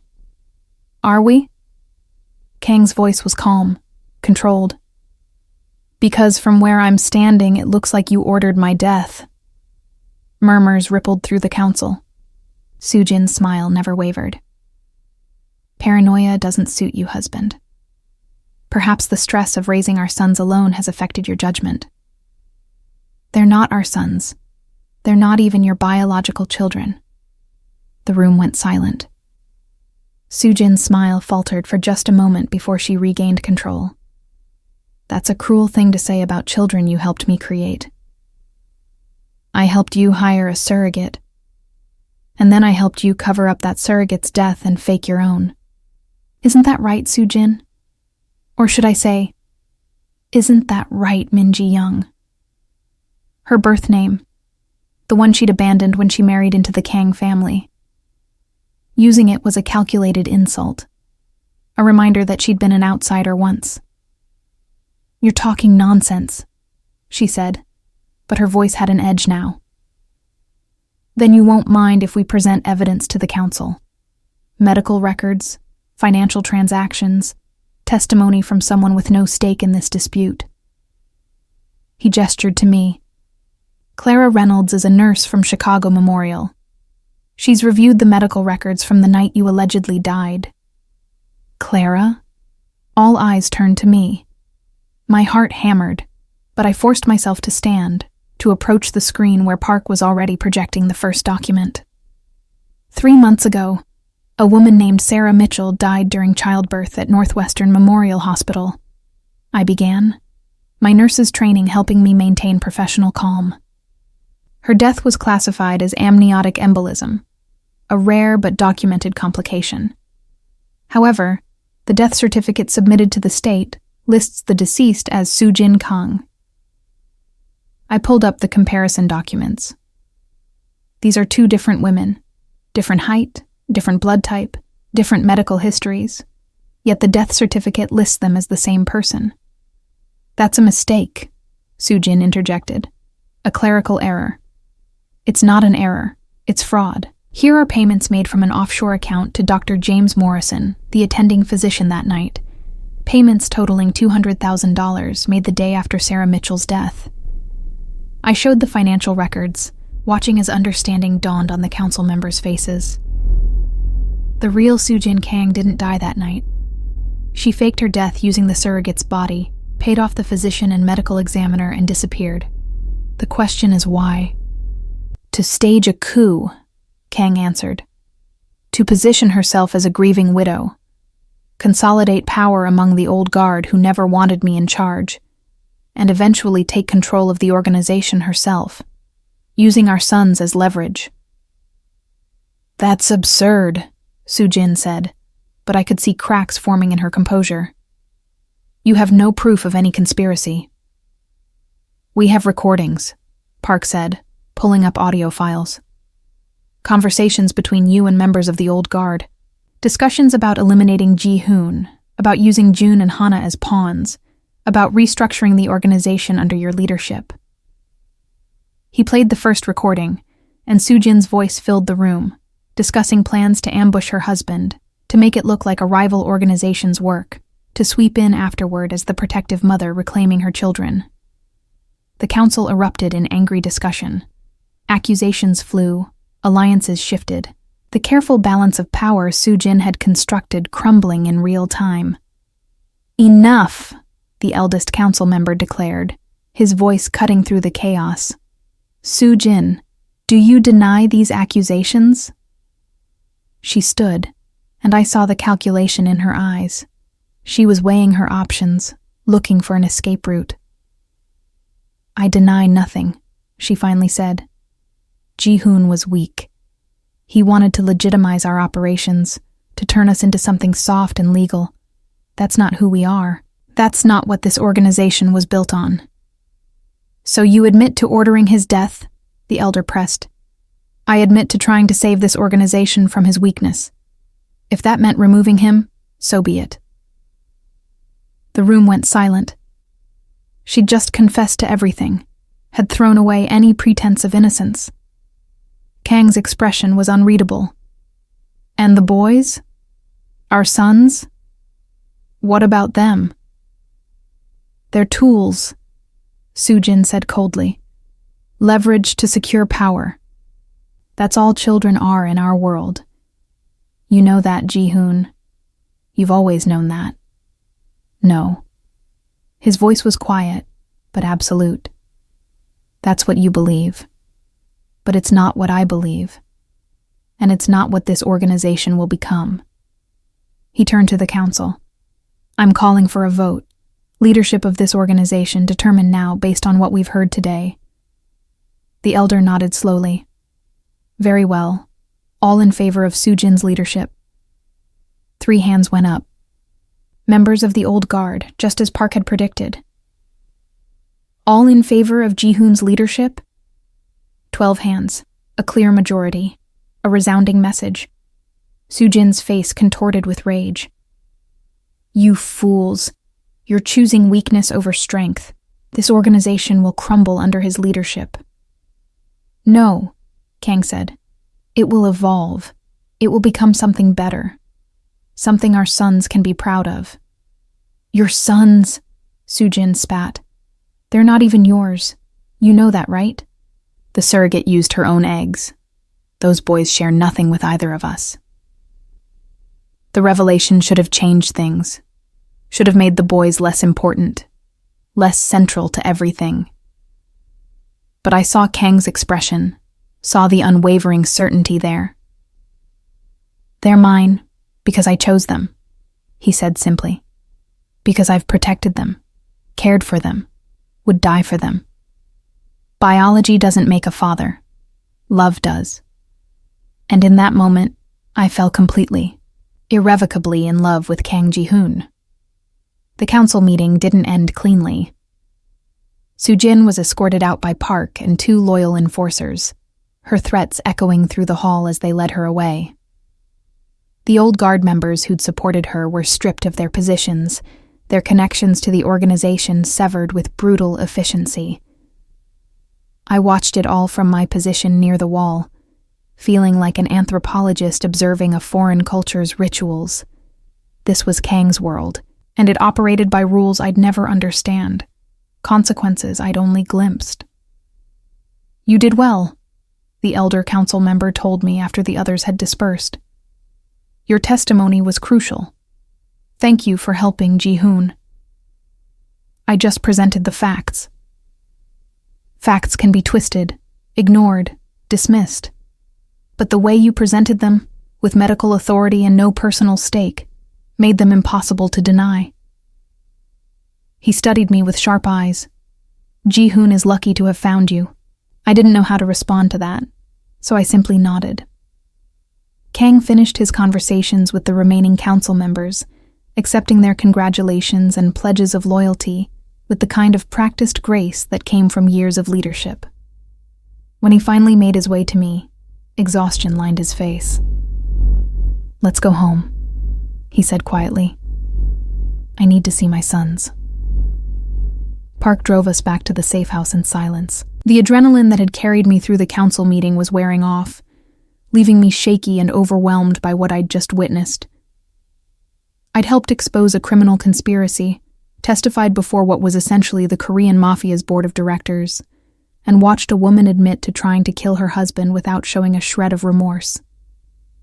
This was my life now. This was what I'd chosen when I'd brought Kang home from that alley. Mrs. Park met us at the door with June and Hana, both babies content and well cared for. Kang's relief was palpable as he took Hana, holding him close, breathing in his scent like he'd been underwater, and June was oxygen. I took June, feeling the same flood of relief. They were safe. We'd survived. Everything else could be figured out later. How did it go? Mrs. Park asked Park in Korean. He responded rapidly, and I caught Sujin's name several times. Mrs. Park's expression grew grim, but she simply nodded and gathered her things. I'll check in tomorrow, she told us in English, to see how you're managing. After she left, the 3 of us stood in the living room, Kang holding Hana, me holding June, Park standing guard near the door. A strange family unit forged in violence and necessity. What happens now? I asked, breaking the silence. Now we wait, Kang said. Sujin's been neutralized, but her supporters won't give up easily. They'll need to be dealt with. Carefully. Dealt with, I repeated, understanding what that meant. More violence. More death. I can handle it, Park said. You should rest. Both of you. It's been a long few days. He was right. My body felt like it weighed 1,000 pounds, exhaustion pulling at every muscle. But my mind was still racing, still processing everything that had happened. I'll take first watch, I said. You should sleep, Kang. Your wound needs rest. So do you. I'm a nurse. I'm used to running on no sleep. He smiled slightly. So am I. Running an organization doesn't come with regular hours. Then we'll both stay awake and be useless tomorrow. Smart plan. Park cleared his throat. I'll take first watch. You two sleep. I'll wake you if anything happens. Neither of us argued. We were too tired, too wrung out to protest. I helped get the babies settled in their cribs, then retreated to my small bedroom. I'd just changed into borrowed pajamas when a soft knock came at my door. Kang stood there, still dressed but looking as exhausted as I felt. Can we talk? He asked. I nodded, stepping aside to let him in. He closed the door behind him, and suddenly the small room felt impossibly intimate. I wanted to thank you again, he began, for everything you did today. You were brave, composed, perfect. I just presented the evidence. You did more than that. You stood in a room full of dangerous people and told the truth. That takes courage. I shrugged, uncomfortable with the praise. Anyone would have done the same. No, they wouldn't. Most people would have walked away the moment they realized what they were getting into. But you stayed. You helped. You saved my life and my son's lives multiple times over. So what happens now? I asked. With Soo-jin, with the organization, with everything? Soo-jin will be dealt with. Not killed, he added quickly, seeing my expression. But exiled, stripped of resources and connections. She'll live, but she'll never threaten us again. And the organization? I keep my promise. I start legitimizing operations, moving us away from the worst of what we do. It won't happen overnight, but it will happen. For June and Hana. So they have a choice. That's going to make you enemies. I already have enemies. At least these enemies are for the right reasons. He moved closer, and I felt my pulse quicken. We'd kissed last night in a moment of stress and vulnerability, but this felt different, more deliberate, more meaningful. Clara, he said softly, I know this situation is impossible. I know I have no right to ask for anything more from you. But I need to know. When this is over, when things settle down, would you consider staying? Not just for the boys, but for me. My breath caught. He was asking me to be part of his life, permanently, to choose this world, this danger, this complicated man and his sons. Kang, I don't know anything about your world. I'm a nurse from Chicago. I don't speak Korean. I don't know the culture. I barely understand what you do. I'm not asking you to understand everything. I'm asking if you'd be willing to learn, to try, to see if what's between us is real or just circumstance. I thought about the past few days, the way he'd held his sons above dirty ground while bleeding out, the way he'd trusted me with their care, the way he'd fought to give them a choice when his own life had offered none, the way my heart raced when he touched me, when he looked at me like I was something precious instead of just useful. I want to try, I admitted, but I'm terrified. This world you live in, it's so far from anything I know. I'm terrified too. I haven't felt this way about anyone since Soo-jin, and look how that ended. But there's something about you, Clara. The way you care for my sons. The way you saw past what I am to who I might become. I don't want to lose that. He cupped my face in his hands, the gesture now familiar and intimate. I don't want to lose you. You won't, I whispered. I'm right here. This kiss was different from last night's desperate urgency. This was slow, deliberate, full of promise instead of fear. His hands were gentle as they pulled me closer, my fingers threading through his hair. And for the first time since that alley, I felt something like peace. We broke apart eventually, both breathing hard. We should sleep, I managed. Separately. Before we make decisions, we're too tired to think through clearly. He smiled, pressing one more soft kiss to my forehead. You're probably right. Good night, Clara. Good night. After he left, I lay in bed, staring at the ceiling, my mind refusing to shut down. I'd just agreed to try a relationship with a Korean crime boss who had 2 infant sons and a trail of enemies. I'd thrown away my normal life, my safe career, everything I'd worked for. And somehow, I wasn't sorry. The next few weeks settled into a strange new normal. We moved from the suburban safe house to a secured apartment in the city, something larger with more space for the boys. Park hired additional security, carefully vetted people loyal to Kang. I returned to work at Chicago Memorial, though I limited my shifts to part-time, spending the rest of my time helping care for June and Hana. My colleagues noticed the change immediately. You look different, Maria said during one of our rare overlapping shifts. Happier, maybe? Or crazier? I can't tell which. Probably both, I admitted. The mysterious family emergency is over? Ongoing, actually. Just more manageable now. She studied me carefully. Clara, are you in some kind of trouble? Because if you need help, you can tell me. I thought about everything I couldn't tell her. About Kang, about the council meeting, about the life I was building with a man whose business card would probably say Criminal Organization CEO if he had business cards. I'm okay, I said, and surprisingly it was true. Better than okay, actually. I've found something worth holding on to. A person? A family. It's complicated. The best things usually are. At home, which was how I'd started thinking of the apartment, Kang was navigating the complicated process of legitimizing his operations while maintaining the loyalty of people who'd built their lives on less legal enterprises. I watched him work sometimes, making calls in Korean, reviewing documents, meeting with business associates in the living room while I kept the babies quiet in the nursery. He was brilliant at it. Strategic, careful, knowing exactly when to push and when to compromise.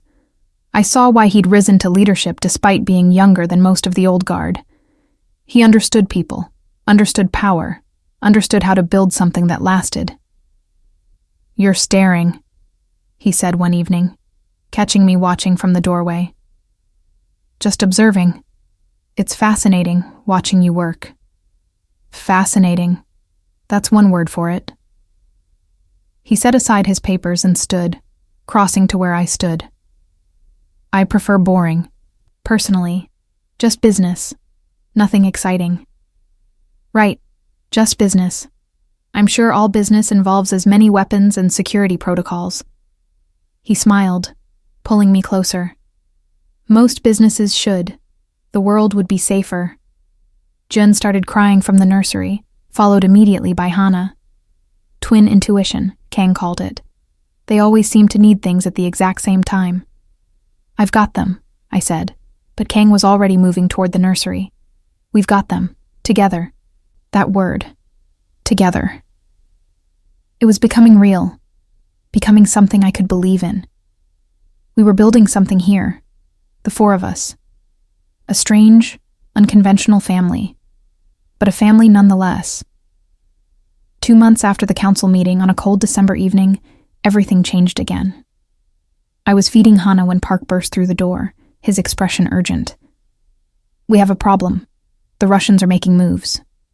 Kang looked up sharply. What kind of moves? They've been talking to Sujin's old supporters, offering backing for another coup attempt. They want you out, Jihoon. They think you're weak because you're trying to go legitimate. So we deal with it, Kang said calmly, though I saw tension in his shoulders. Set up a meeting. I'll handle it. There's more. They know about Clara, about the boys. They're using them as leverage. My blood ran cold. What do you mean, leverage? Park's expression was grim. They've made it clear that if Jihoon doesn't step down, they'll target his family, you and the boys. No. Kang's voice was flat, absolute. That's not happening. Clara and the boys are off limits. Everyone knows that. The Russians don't care about our rules. They see an opening, and they're taking it.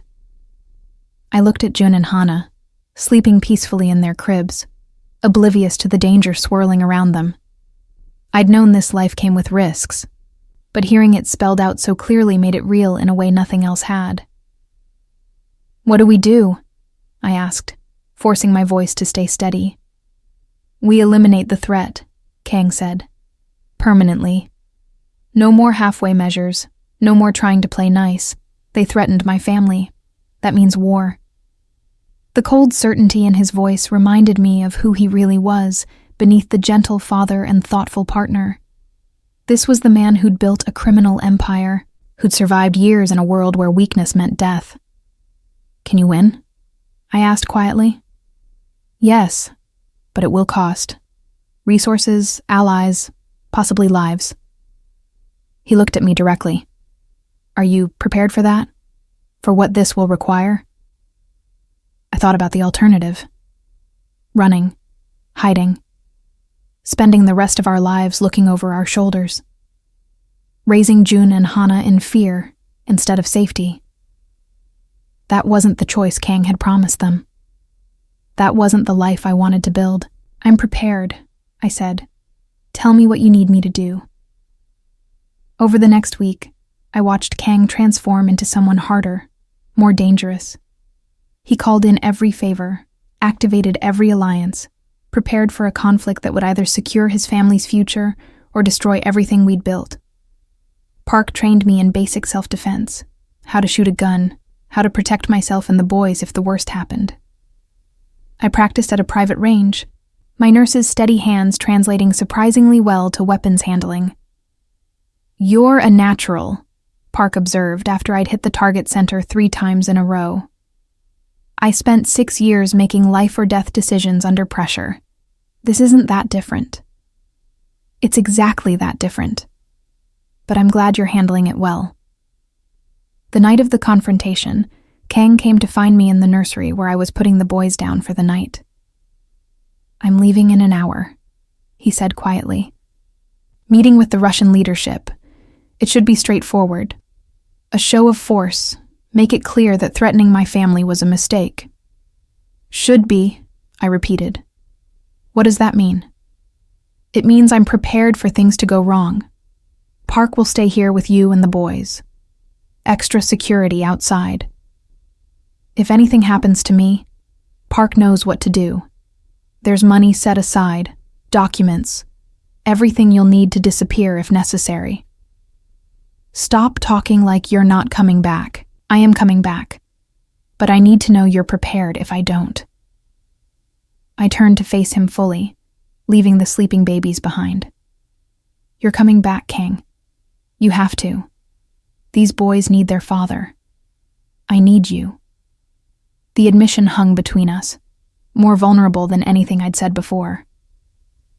Say it again, he said softly. I need you. Not just for the boys, not just because of this situation. I need you. I love you. His eyes widened slightly. We'd never said the words before, had been dancing around them for weeks, afraid to make things more complicated than they already were.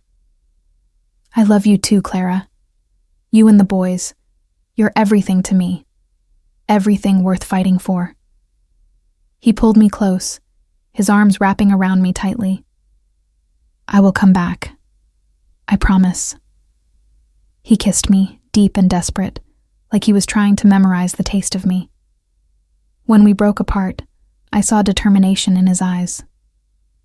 "Go," I said, even though everything in me wanted to hold him here, keep him safe. "Do what you need to do. We'll be here when you get back." He kissed me once more, then went to each of the boys' cribs, touching their faces gently, whispering something in Korean I couldn't understand. Then he was gone, and I was left with Park and the sleeping babies and the crushing weight of fear. Hours passed. Park monitored communications on his laptop, his expression growing more tense with each passing minute. I sat in the living room, unable to do anything but wait and worry. "It's taking too long," Park finally said around midnight. "They should have made contact by now." My stomach twisted. What does that mean? It means something went wrong. Either they're negotiating, which is unlikely given the Russians' position, or there's been violence. "We need to go to him." "Absolutely not. Our job is to protect you and the boys." Ji-hoon was clear about that. I don't care what he was clear about. If he's in trouble, if he needs help, we're not sitting here doing nothing. Before Park could argue, his phone rang. He answered in rapid Korean, his expression shifting from tense to alarmed. "What is it?" I demanded. "What's happening?" "The Russians ambushed them. Ji-hoon and his men are pinned down in the warehouse. Multiple casualties." "Then we go now. You said there's extra security outside. Use them. Get to Kang." Park hesitated, clearly torn between his duty to protect us and his loyalty to Kang. "Please," I said. "He'd do it for you. You know he would." Finally, Park nodded. "Get the boys ready to move. We bring them with us. It's safer than leaving them here with reduced security." I moved fast, getting June and Hana into their car seats, grabbing the emergency bag I'd prepared. Park coordinated with the security team, and within 10 minutes, we were in an armored SUV heading toward the warehouse district. The scene when we arrived was chaos. Gunfire echoed through the night, flashlights cutting through darkness, the sound of sirens in the distance. Park's men formed a protective circle around the SUV as we pulled up, their weapons drawn. "Stay here," Park ordered. "Don't move until I signal it's safe." He disappeared into the darkness, leaving me alone with the boys in the back of the SUV. Both babies were miraculously still sleeping, exhausted from the late hour. Minutes felt like hours. More gunfire, then silence. The worst kind of silence. Then I heard footsteps approaching the vehicle. I tensed, ready to drive away if needed, but it was Park. And behind him, supported by 2 of his men, was Kang. I was out of the vehicle before I could think, running to him despite Park's protests. Blood soaked his shirt. His face was bruised, but he was alive, conscious, looking at me with an expression of disbelief and relief. "You weren't supposed to come," he said, his voice rough. "I never do what I'm supposed to. You should know that by now." He smiled, then winced as the movement pulled at his injuries. "The boys?" "Safe, in the car, sleeping through their father's dramatic rescue like the good babies they are." "The Russians?" "Dead or scattered," Park reported. "This is over, Ji-hoon. They won't threaten you again." Kang nodded. Then his legs gave out. I caught him instinctively, my nurse training kicking in as I assessed his injuries. Gunshot wound to the shoulder, cuts and bruises, possible concussion. Serious but survivable with proper care. "Get him to the car," I ordered Park. "I need to stabilize him before we move." We worked together, Park and I, getting Kang into the SUV beside his sleeping sons. I used supplies from the emergency bag to apply pressure to his wound, to check his vitals, to keep him conscious. "You came for me," he said, his eyes never leaving my face. "Of course I did. We're family. That's what family does." "Family," he repeated, his hand finding mine despite the pain. "Yes, we are." As we drove away from the warehouse, leaving the violence behind, I looked at the man I loved, at the two babies sleeping peacefully beside him, at Park driving with the kind of focused intensity that spoke of years of loyalty. This was my life now. Violence and tenderness, danger and domesticity, all tangled together in ways I never could have imagined when I'd found a bleeding man in an alley. But it was mine. We were mine, and I wouldn't trade it for anything. The days following the warehouse confrontation brought a strange peace. The Russian threat had been neutralized so thoroughly that word spread quickly through Chicago's underworld. Kang Ji-hoon was not to be touched. His family was sacred. Anyone who violated that understanding would face consequences that made death look merciful. I spent those days divided between the hospital and home, gradually rebuilding the normal rhythms of life.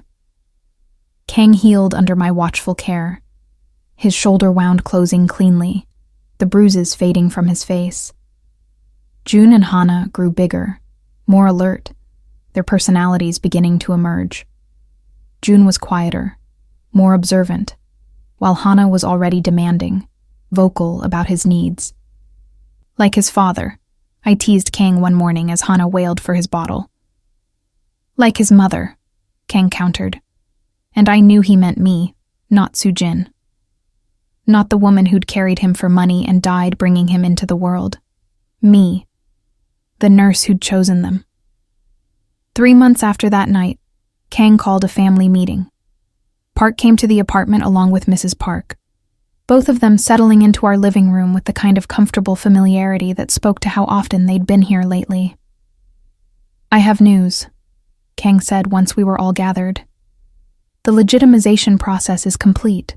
As of next week, the organization officially becomes a legal business entity. Import-export, real estate development, all above board." "All of it?" I asked skeptically. "Most of it," he amended. "Some operations will take longer to transition. But the worst of what we did, the things that put us in conflict with law enforcement, those are done." "That's going to cost you," Park observed. "Revenue, loyalty. Some of the old guard won't accept it. They'll accept it or they'll leave. Those are the options." Kang's voice was firm. "I made a promise to Soo-jin, the real Soo-jin, that our children would have a choice. I'm keeping that promise." Mrs. Park smiled, reaching over to pat Kang's hand. "Your parents would be proud.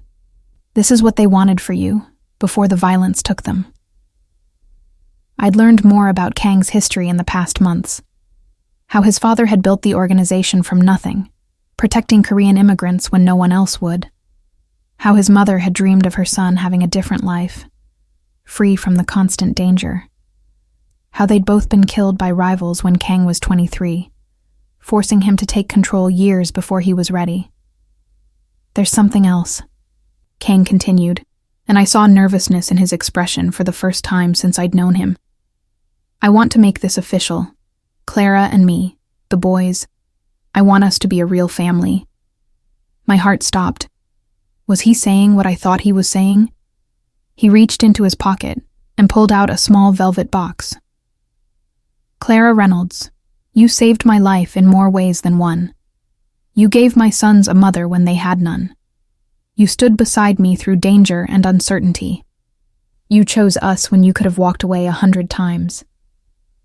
He opened the box, revealing a simple but elegant diamond ring. "Will you marry me?" Tears blurred my vision. I thought about the journey that had brought us here. The alley, the safe house, the council meeting, the warehouse, every impossible moment that had forged us into something real. "Yes," I whispered. "Yes, of course yes."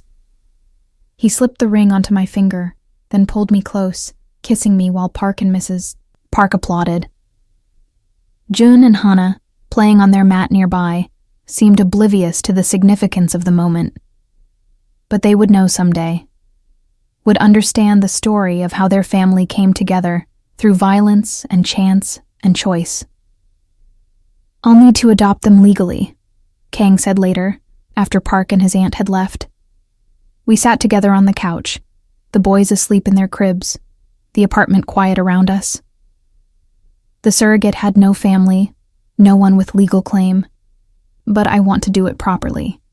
Make it official. They're already yours, I said. Biology doesn't matter. No, but legality does. I want them to have my name, my protection, everything I can give them. And you, he added, his hand covering mine where it rested on my stomach. I want you to have all of that too. I'm not sure I'm ready to be Mrs. Kang. You've been Mrs. Kang in every way that matters for months now. The paperwork is just formality.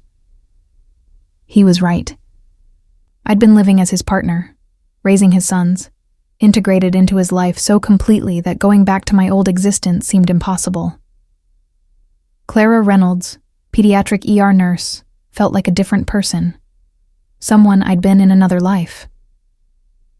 When? I asked. As soon as possible. I've waited long enough for a real family.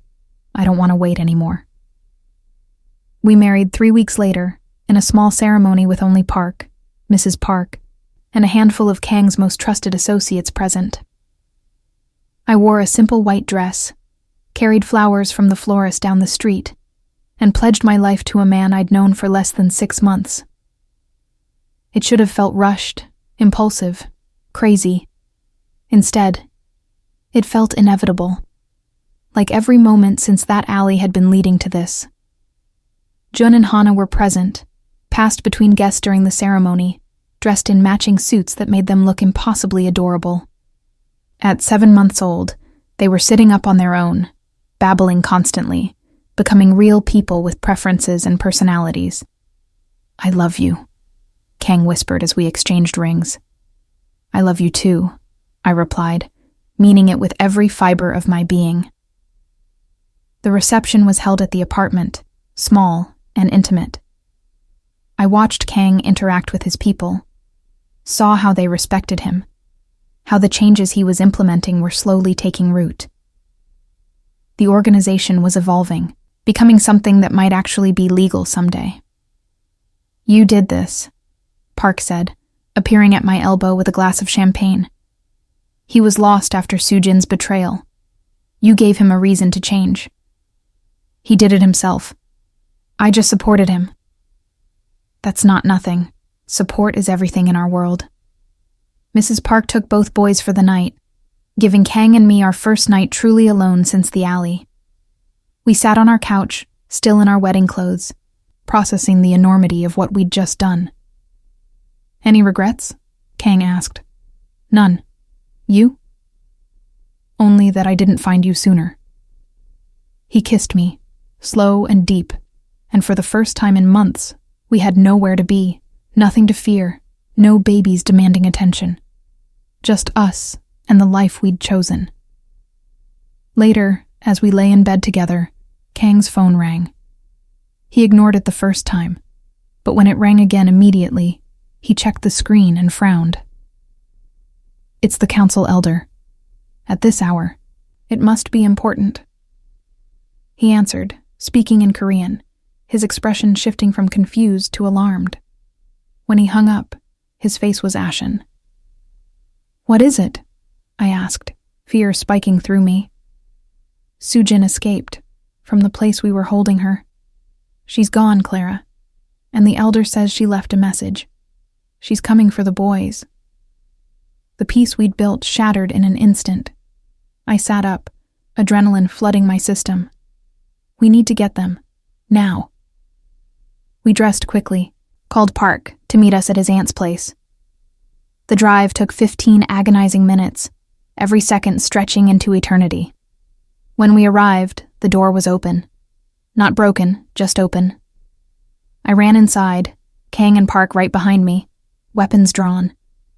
The apartment was silent, too silent. Mrs. Park lay unconscious on the couch, a bruise darkening on her temple. Park went to her immediately, checking her vitals while I ran to the nursery. Empty. The cribs were empty. No, I whispered. No, no, no. Kang appeared beside me, his expression murderous. On the changing table was a note, written in English for my benefit. You took everything from me. My position, my purpose, my future.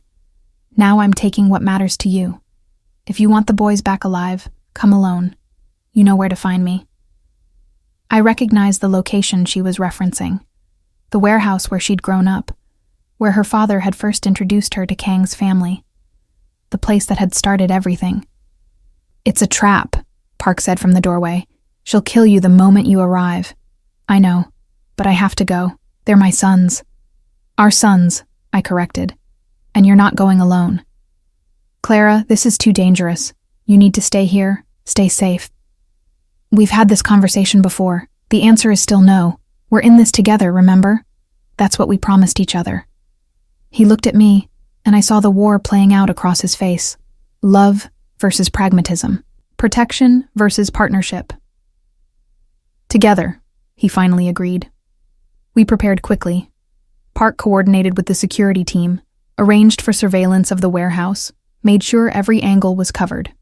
Mrs. Park regained consciousness, insisting she was fine despite the concussion. And Kang and I armed ourselves, strapping on weapons I never imagined I'd carry. If something goes wrong, Kang said as we prepared to leave, if it comes down to choosing between me and the boys, you choose them. Always. It won't come to that. Promise me, Clara. They're what matters. Not me, not you. Them. I wanted to argue, to tell him that wasn't how this worked, that I couldn't lose him and the boys. But I understood what he was saying. Understood that parenthood meant putting your children first, always, regardless of personal cost. I promise, I said, but it won't come to that. We're all coming home. The warehouse loomed against the night sky, dark and threatening. We approached cautiously, Park's team positioned strategically around the perimeter. Kang and I entered together, weapons drawn, every sense on high alert. We found Soo-jin in the center of the main floor, standing beside 2 car seats. Jun and Hana were crying, their faces red with distress. Every instinct screamed at me to run to them, but I forced myself to stay focused on the threat. You came, Soo-jin said, and I heard the bitterness in her voice. Both of you. How touching. Let them go, Kang said, his voice steady despite the gun in his hand. This is between us. The boys have nothing to do with it. They have everything to do with it. They're the symbol of everything you took from me. The family I should have had. The power I should have wielded. You threw that away when you faked your death. When you tried to kill me. I did what was necessary. What you were too weak to do. I saw movement in the shadows behind her. More of her supporters, armed and ready. We were outnumbered, outgunned. Park's team was outside, but they couldn't risk shooting with the babies so close. What do you want, Soo-jin? I asked, keeping my voice calm. What outcome are you looking for here? She turned her attention to me, and I saw hatred in her eyes. I want you to suffer the way I've suffered, to lose everything that matters, to know what it feels like to be cast aside, replaced, made irrelevant. I never replaced you. Kang thought you were dead. We both did. And yet you stepped into my role so easily, playing mother to my children, wife to my husband. Did you even hesitate before stealing my life? It was never your life, Kang interjected. You abandoned it, chose power over family. That was your decision, not ours. Soo-jin's expression twisted with rage. I chose survival. I chose strength. All things you used to value before she made you weak. Love isn't weakness. It's the only thing that makes any of this worth it. Then let's test that theory, shall we? She pulled out a gun, aiming it at the car seats where Jun and Hana cried. Choose, Ji-hoon. Your new wife or your sons. You can save one. Which will it be? Time seemed to slow.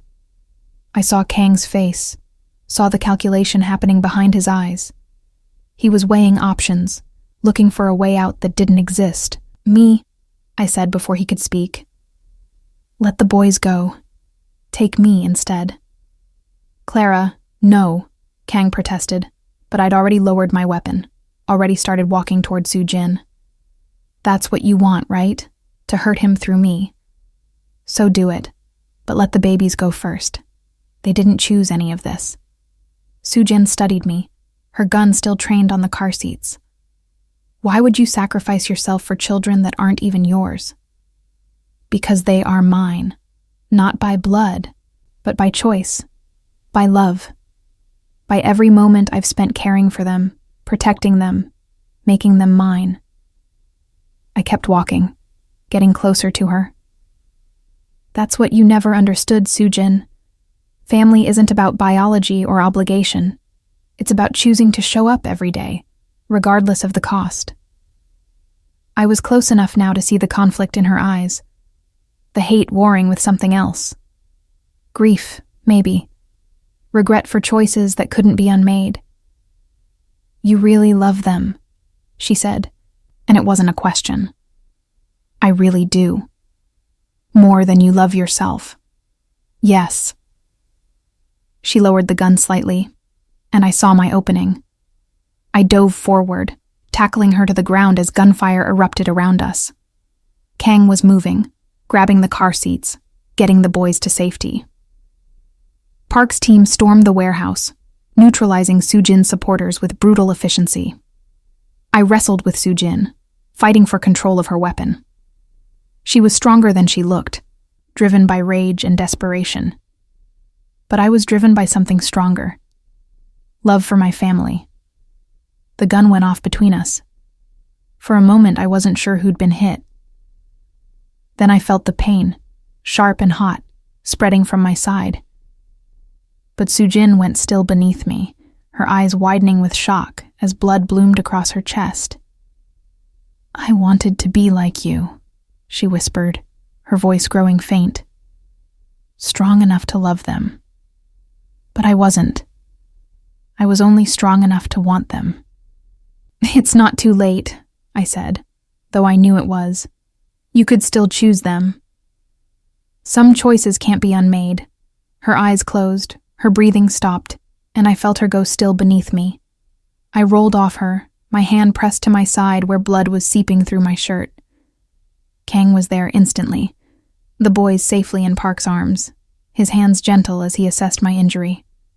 You're okay, he said, but his voice shook. It's just a graze. You're okay. The boys? Safe. They're safe. You saved them, Clara. You saved us all. Park appeared with June and Hannah, both babies crying but unhurt. I reached for them despite the pain, needing to feel them, to confirm they were real and whole and mine. Mama, Hannah babbled, and my heart stopped. It was his first word, his first intentional sound, and he'd called me Mama. Yes, I whispered, tears streaming down my face.